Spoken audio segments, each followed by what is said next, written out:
हम supreme court का बहुत बहुत शुक्रिया अदा करते हैं कि इतने कठिन समय में आज जो देश के अंदर जो हालात हैं, पूरा डिक्टेटरशिप चल रही है, जनतंत्र को कुचला जा रहा है जगह जगह, सारे इंस्टीट्यूशंस जो हैं वो एक तरह से कुचले जा रहे हैं, रौंदे जा रहे हैं।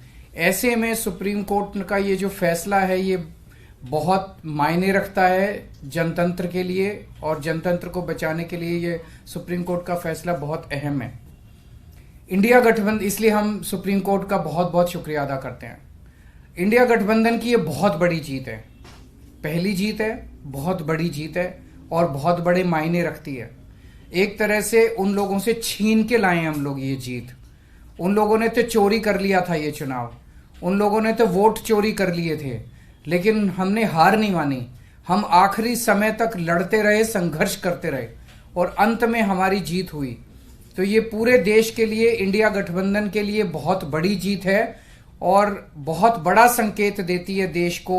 जो लोग कहते हैं कि बीजेपी को हराया नहीं जा सकता, बीजेपी को हराया जा सकता है, एकता से हराया जा सकता है, अच्छी प्लानिंग और स्ट्रेटेजी से हराया जा सकता है और मेहनत से हराया जा सकता है। ये इस चुनाव के नतीजों ने साबित कर दिया।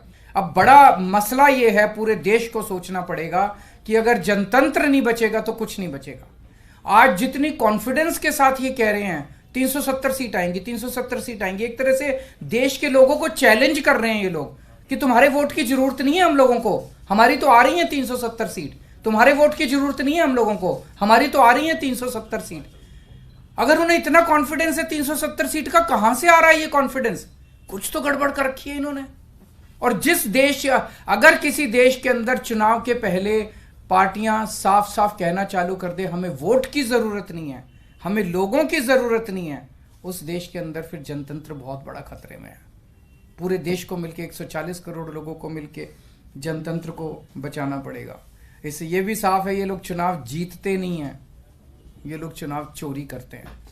आज ये पूरे प्रकरण ने, चंडीगढ़ के पूरे चुनाव ने इन लोगों को बेनकाब करके पूरे देश के अंदर बेनकाब कर दिया।